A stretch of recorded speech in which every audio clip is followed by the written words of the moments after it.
Hey, what's going on, everybody? What you're going to see very shortly is going to be a conversation that me and tacoshooter had.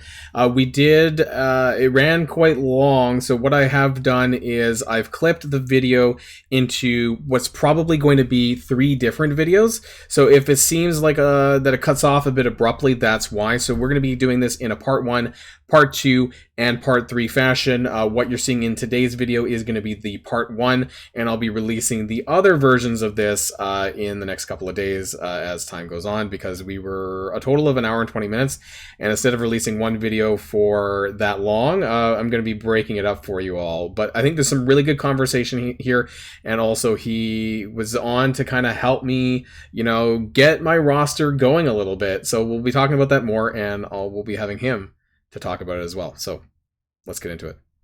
What's going on, everybody? Boilon here, and today we have a very special guest with us here on screen. We have tacoshooter. Some of you might know him from Twitch. I don't think that he has a ton of YouTube presence yet, but he is on Twitch quite frequently. You might also know him from his Drunken Friday extravaganza. So welcome, tacoshooter, to the Boilon channel. First time for you. Yeah. What's going on, Boilon? Happy to be here, man. I had you on Happy Hour a couple weeks ago, and a couple times now. It's been great getting to know you and hanging out with you a little bit, and I'm excited to be introduced into your community and to hopefully help you in the same way that you helped me, my friend. And that's what we're kind of here to do a little bit. So I had tacoshooter on I haven't having him on to help me with my game a little bit, because some of you guys might have seen my videos lately that I felt a little bit kind of burnt out, that I'm not performing as well as I could be in Marvel Strike Force, of course, mostly in Crucible, but even Alliance War we're pretty casual. So I would like to see sort of what more I can do for my own roster to kind of lift up my own gameplay, and maybe that just might help bring back some love for Marvel Strike Force for me, than kind of the everyday kind of mundane stuff that we're kind of all used to. So I want to see if I can change that for this patch coming up. So hopefully you can help me. I'm going to do my best. I love this game. Don't get me wrong. I get frustrated just like everybody else does with a lot of stuff. But I love Marvel. I love hero collectors. I love games that you play on the toilet. This sort of checks a lot of boxes for me. Well, let's see what we can do. So if you're ready to go, everyone, let's boil this down.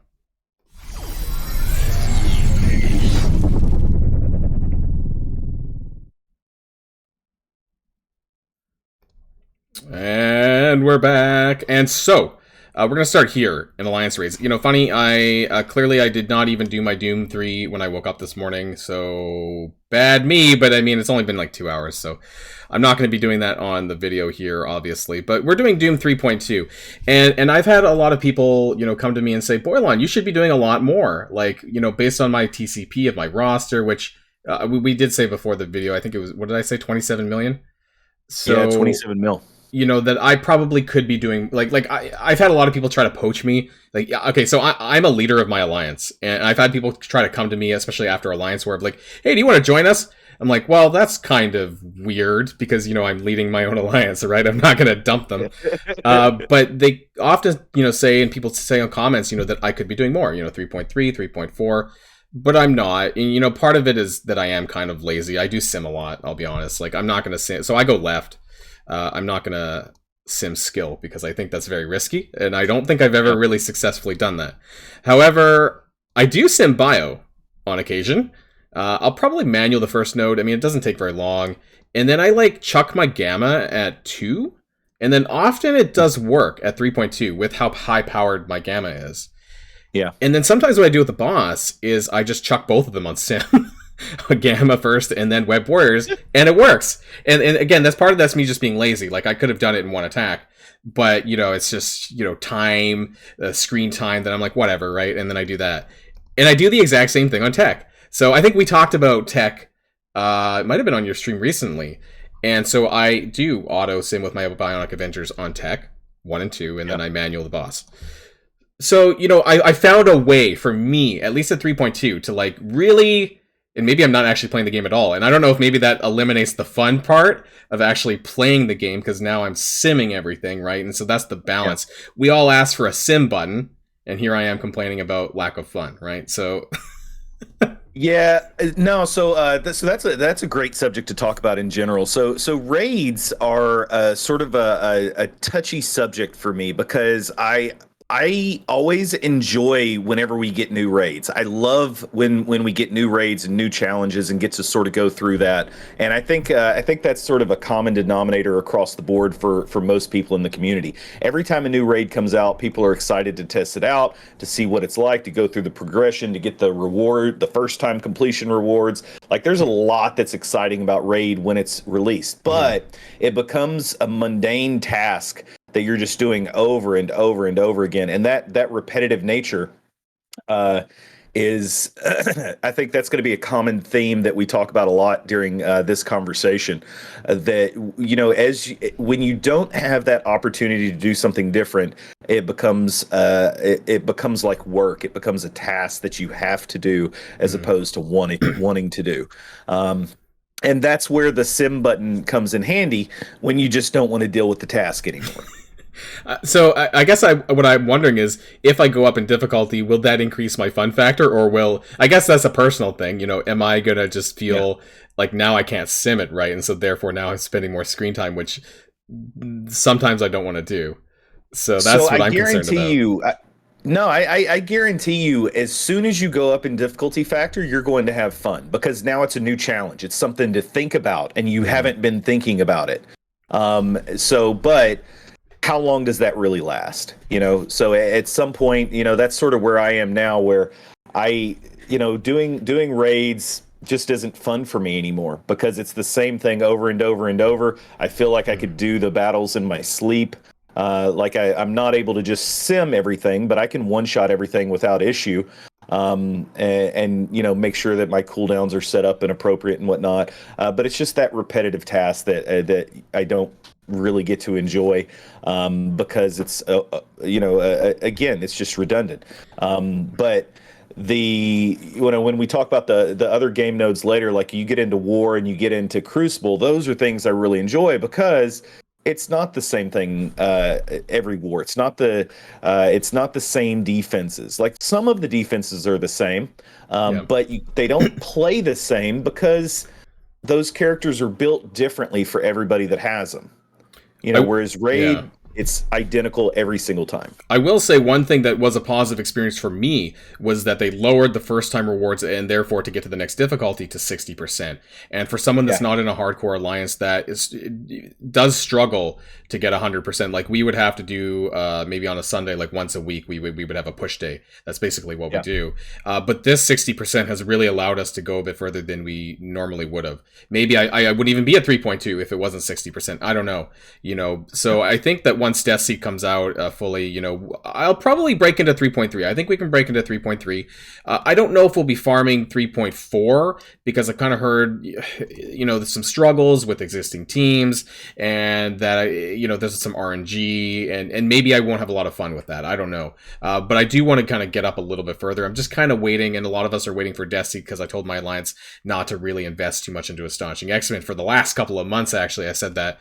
Yeah. And so we went all left. And so we're kind of doing like 40-50% kind of range in 3.2 right now. So I mean, obviously we could do better, but it's less stress for everyone else currently, I think, so that we just took the path of less resistance, I think, on that one. Yeah, no, at your TCP you could easily be doing 3.4, but ultimately it doesn't matter. You're a leader of your alliance, you like the people that you play with, and that's how you're supposed to play the game.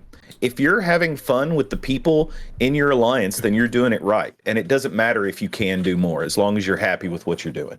It doesn't seem like the rewards are significantly really improved either. I mean, the difference between my 3.2 and your 3.4 is probably like an orb and a half per threshold, I guess what it is here. But, I don't know, at the end of the day, because T17 doesn't feel super required right now, I'm not feeling that crunch or urgency that I need to kind of get to that. For me, so the rewards are probably more based on like the season rewards is where you're going to see a bigger difference. by doing the higher raid difficulties, you're going to finish at a much higher ranking for the alliance. Mhm. I mean, we're finishing Where do you guys? in that. So typically the 11 to 100. Okay, I think Um, we're at 3 to 5%. I think maybe two yeah. percent, 2% or 3 to 5%, something like that. But I don't find that even that the gap, 60 T4s, to me that doesn't seem all that significant personally. I mean, so with all the characters that they're dropping on us constantly, every place to get a T4, that because my alliance is so we're ranked number 30 in TCP. We're about 60-70% spenders, probably about there's probably three or four of us that are probably in the Kraken territory. The rest are, Dolphin Well, and then I've got about 20 to 30% of our alliance that are free to play. But they're like day one free to play, so they've got the teams needed and they've got the participation needed to participate at a higher level. So we're sort of all over the place in terms of uh, player base. Yeah, I mean, I think that we're pretty much on a very. I don't have that many spenders. I don't think in my alliance, unless they're closet spenders, but or don't tell me. But I can tell, right? I know who unlocks what character early, and I'm like, well, you either had a lot of cores or you bought them. So there's only one option on there. But no, I am happy with my alliance. I think we will do a little bit more, and we'll see if that kind of like jives my interest a little bit more in raids, because at least I've said for a long time I thought that's where the priorities are, and we'll talk about Crucible here now, because that is either people's first priority or people's second priority. I think we can say that is at least in the top two there as far as what you should be considering. And so for me, I actually went 0-3 my last round. So I need to pick this up, Taco. So you need to help me out a little bit here. Part of that was because I just didn't do all my attacks. I kind of thought I was going to lose anyways, because they got a perfect run. And so I was like, I'm probably not beating this. And so at that point, I just did a couple attacks and threw in the towel. But as far as where I'm at, I'm in Diamond 3. Now, where am I at? I was a lot higher than this before. I'm at top 2,000, I guess. So, it's jumping around. 2,076 and 1,800. So I was literally, after this round, I was like 1,860 or something.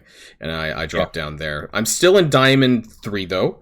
But I guess now I'm probably... I don't know. Where the hell are the buttons? Oh my god, I'm pretty close. So if I lose 2 matches, I'll be demoting from Diamond 3. So we need to make sure that doesn't happen. I'd like to stay at least within this rating, because that's kind of nice. Yeah. Or at least in the... I don't want to go lower than Diamond 2. So I want to stay within this sort of range. If I can do better, that's great too. I think a lot of that's just on my my motivation for that. So let's go over my defenses, which is obviously crap because people are full clearing me. And whatever you don't see here is basically stuff I have on offense. And maybe part of it is just I'm bored of Age of X. I don't know. Someone in my alliance said that this is actually a good room 6, that actually they were in Diamond and somebody failed completely to clear this. I don't know how that happened, but Ebony Maw and Phoenix. Have you ever... Because I don't know what to do with my Black Order and I don't use them anymore. And so... No, I've never seen the same defense. Someone showed me a screen cap in my alliance that there was like a 3 fails. And I'm like, wow, okay, really? Well, let's try it. It didn't work in my last run, so maybe it doesn't work on smart people. But I wanted to give it a go anyways.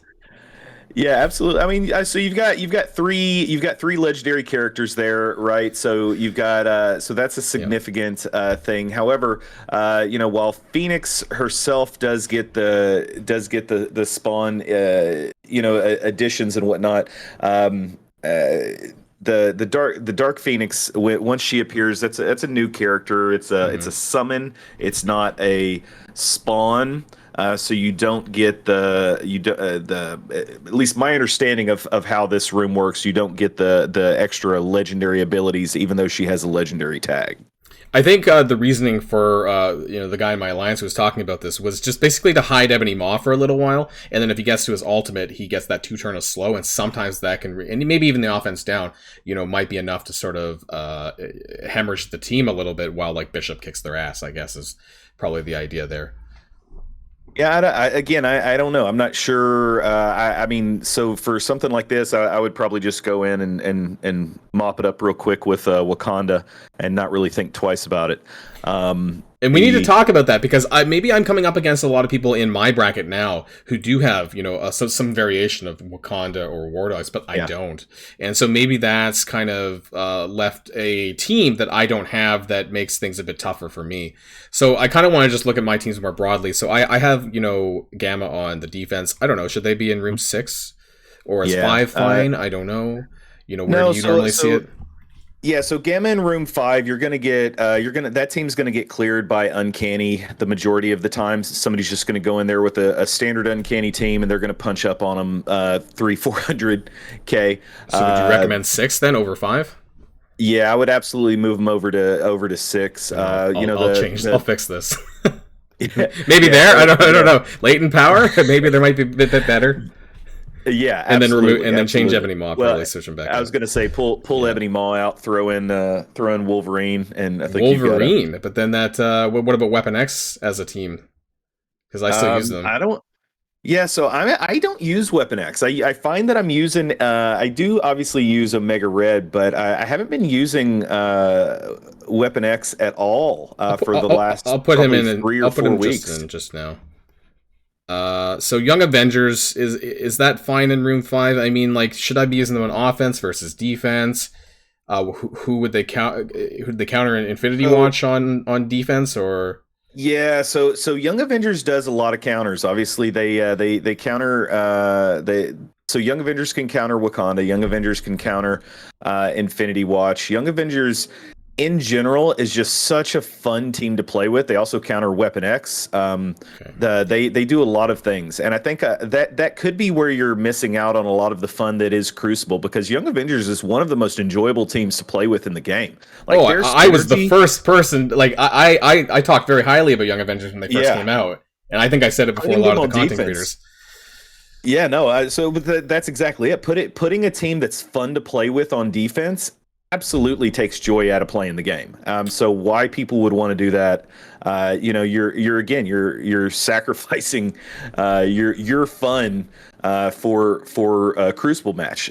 So I think there's 3 ways to play Cosmic Crucible as far as defense goes. One, you keep every possible offense weapon in your hand.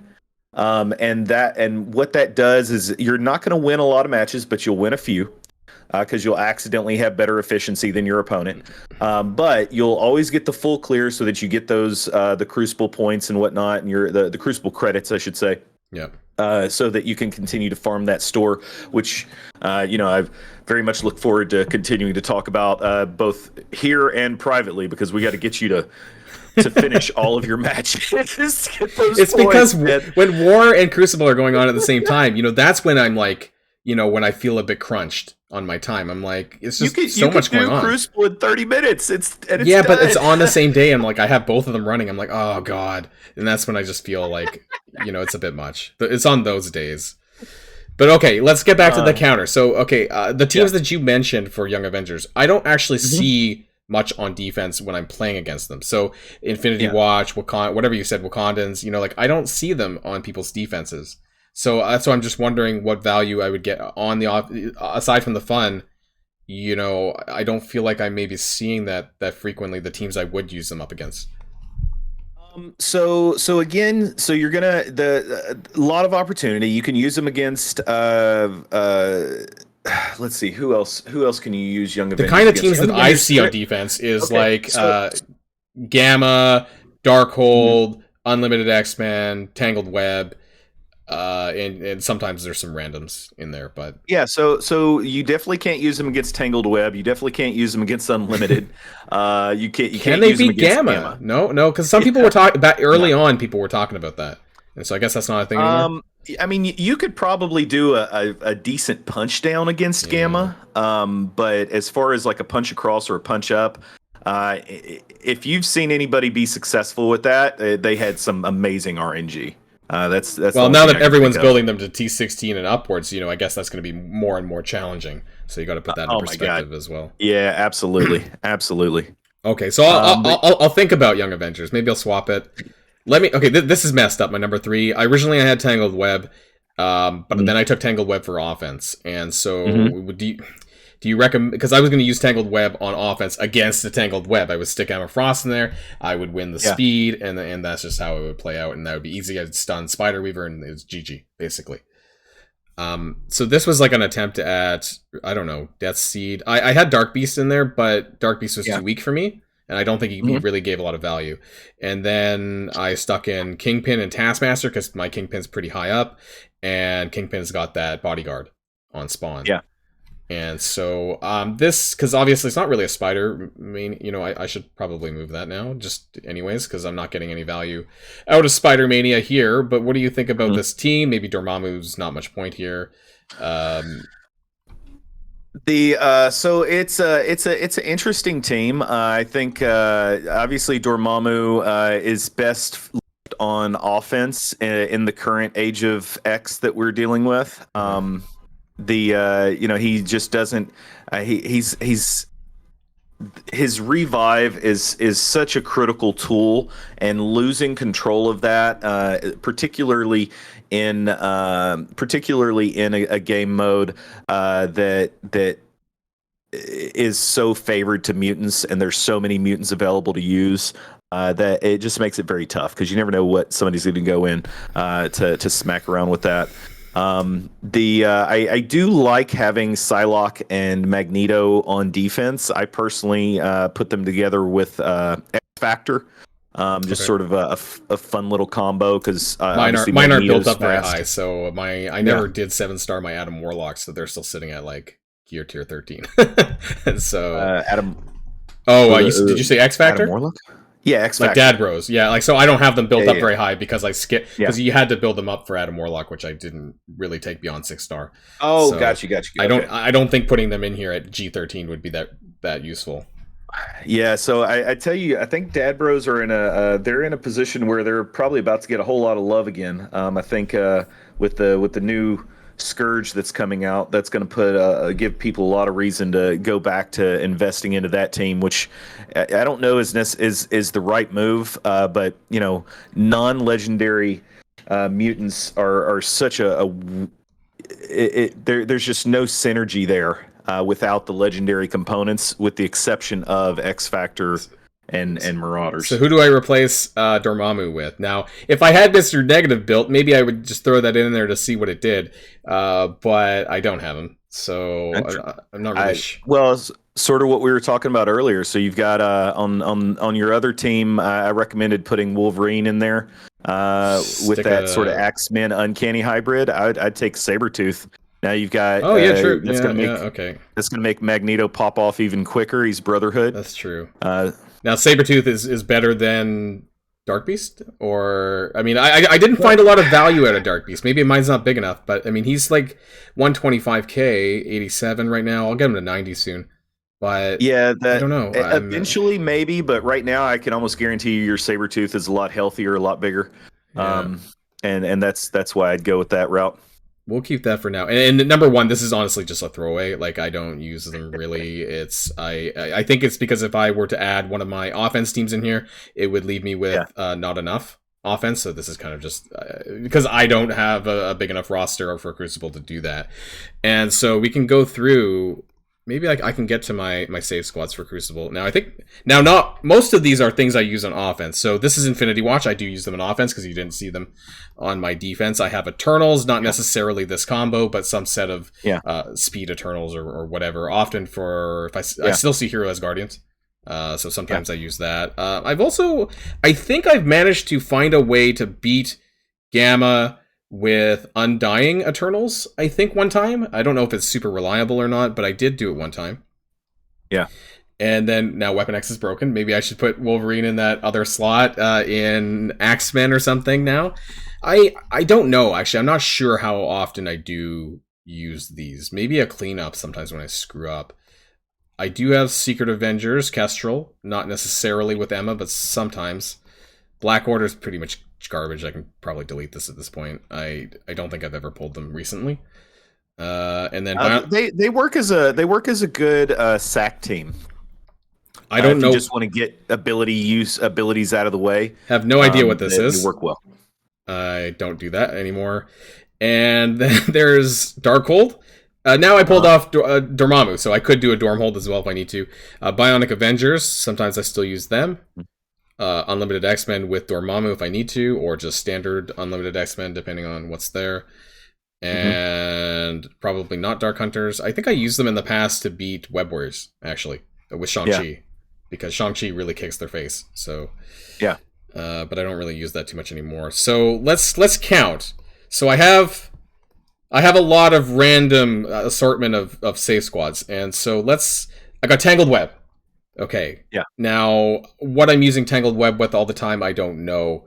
Sometimes it depends on what they have. I don't think Tangled Yeah. Web and Undying is necessary most of the time. Yeah. Or even Doom in there. That's a lot of characters to throw in there that I don't necessarily have to, but I think it depends on what I come up against. So that's like 1/2 teams if you count Yeah. Undying, and then Eternals, that could be 3 as well. I don't know. Or just a mixture. And No, then I love Tangled Emma. I think Tangled Emma is a great team. I use them all the time in that manner. Tangled Web is another fun team to play with. You just gotta be careful with how that works. So you really got to know the kits well, both from an offensive standpoint and a defensive standpoint. Because a lot of time, if you've got Tangled, you're probably using them against Tangled. Because most people seem to have Tangled on defense. So the easiest counter for that is just to go straight up Tangled, or even Infinity Watch. It does work well for a lot of people with some of the Tangled teams that are put out on defense. I was using Hero as Guardians, Dormammu, Dorm Guardians for a while. One of the problems I ran into is when Spider Weaver's ult hit Thor. Because Yeah. Thor was a lot of the damage on the passive that triggered, because with Heimdall you can still hit them. But if Yeah. Thor gets stunned, you're kind of fucked. More or less. Yeah. Like, that's what I found. And I guess it's just bad dice rolling that seemed to happen sometime. I'm like, this is frustrating. Yeah. So I decided, that's why I took Tangled Web off defense to use on offense. I was like, you know what? This is so much easier than Yeah. having to deal with that. My question to you would it be worth gearing where the hell is my Infinity Watch? Wherever they were. Is it worth gearing further on Gamora? Because she's at 85. Would you take her to 90 in gear 16 at this point? Do you have her there? Yeah, I would. And in particular, like, so she's skill, right? So she's the amount of skill characters that we have to upgrade, just there's not a huge resource pool for skill characters. Yeah. So like Gamora and Moondragon in particular. Oh, really? Moondragon as well? You'd recommend that too? Yeah, so they're relatively easy recommendations to upgrade, just because there's just not a lot of skill characters needed in the game right now. I mean, all of your skill resources, or for the most part, not all of but in general, went towards Secret Avengers. Well, Secret Avengers came out 7 months ago. Like we haven't had way more than really. It's over a year. Actually, I don't know where you've been. It was last year. Secret Avengers. Oh, was it last year? Yeah, almost a year and a Jesus. half. Where's your time going? So there's just not a huge investment that we've dumped into skill recently, at least that I could think of off the top of my head. So because I have a 7 red, and I'm like wondering, to squeeze a little bit more value out of there. I could probably raise her another 20k power, 30k power, maybe with 5 levels and tier 16. And I was thinking, maybe since I'm using them still on offense, it might help a little bit. Do you think that would be reasonable? Absolutely. I mean, Infinity Watch is still a top 5 team in the game. I mean, like, the Infinity Watch hasn't just fallen off. Like, I mean, it's not a team it's not a team I personally recommend for newer players, because I think that for us veterans, we still squeeze that value out. But I don't know if I would really say that you should build this as a newer or mid-game player, because there's so many other things that's kind of on your plate right now. No, I agree to an extent. So it definitely shouldn't be a focus, but you don't want to cut off your nose to spite your face. So like a 1-2 punch of Gamora and Nebula is always going to have some use, from blitzing to wars to everything. I mean, so there's an anticipation that there's going to be a rework with Guardians, with the new Guardians movie coming out soon. Um, so will that affect Gamora and Nebula? Probably not. But it'll probably affect the rest of that team, and then have one or two new characters added. Yeah. As we're all aware, nobody, Scopely's not going to upgrade a full team that everybody has built. I guess what I'm wondering is where I can go from here in Cosmic Crucible, because for the most part, I do have all of the available characters. The only team that I don't really have built would be Wakandans. I don't have my Spider-Man Noir is not level 90. I don't know if he should be. I don't know if he makes a huge enough difference that I need to do that. Probably not. I haven't found a huge reason to do that. I'm still getting by with 2099 and Weaver. And a lot of my other characters are 90. I have Eternals at 90. I have aside from Gamora, a lot of my characters are actually capped at level 90. So I just don't know where I can go further with my Cosmic Crucible characters to sort of make my attacks or my Cosmic Week better. And so really, that Wakandans is all that's left, it seems, on the surface. Unlimited X-Men has such a high punch-up potential. Not all of them are 90, but Rogue's 90, the rest of them are 85. And I don't think the levels matter for them, because I'm winning like every single attack anyways. So... having control of Unlimited is all you need to really win with Unlimited. Unlimited is so good in Crucible specifically. But in all seriousness, I would highly recommend focusing on Wakanda. I'm a big Wakanda supporter for this game. It's a high recommend for me to when it comes to what teams do I recommend people invest in. Wakanda's one of them. They're literally a top 3 team for the 2 most important game modes in the game, being Crucible and War. So let's talk let's talk about that really quick then, because I don't really want to level 7 characters. So if I'm specifically talking about Crucible, is it still the original 5, or does Black Panther 1M have value there in that team? So so this is the conversation that I think is most critical when it comes to Wakanda. So from a new player, from a free-to-play perspective, it's probably significantly more important to. Sorry, I've got my nose is itching. I can't stop. So from a new player perspective, as far as what's most important to invest in, obviously it's not reasonable to think that you can invest in 7 characters all at once. This is my War Dogs right here. So just to give you an idea.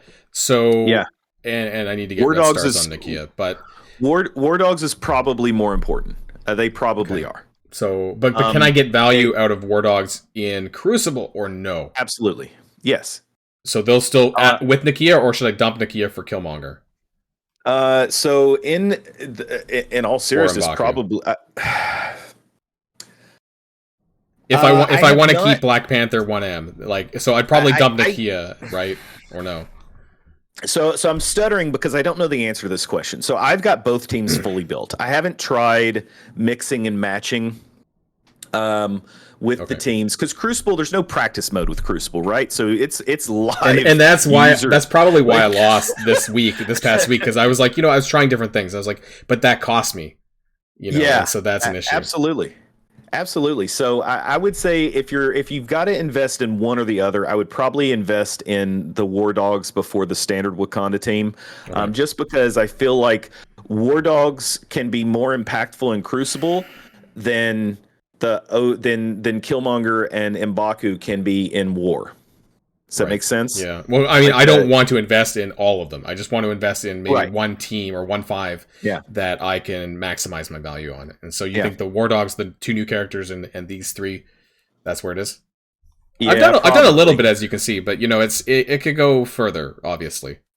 And not just that. So Black Panther in particular is arguably one of the top 5 most important characters in the game from a Red Star perspective. Because of how his passive works. So the ability to just start deleting characters and killing characters just makes him pop off left and right. So trying to focus on getting his red stars up and then just casually building the rest of the team is going to be a really good strategy for you. Yeah, because I wanted to put into perspective that I don't spend on these characters typically, so I will get this 4-star here once I Yeah. Or no, I should have this. Should I not have this? Did we not get 180 shards? Why is it not filled? I should have this. No, didn't we finish the event? I don't know what. Maybe I didn't promote him, so I don't know what's going on there. But I don't have the yellows for Nakia yet. I'll buy that from the store, so that'll go up over time. Okay, and thanks everyone for showing up to part 1 of the Taco Shooter collab. The second half, we're going to be talking more about Alliance War and a roster review of my roster. So keep an eye out for that. That's going to be my second video coming out on that in probably a day or two. So thanks everyone for watching.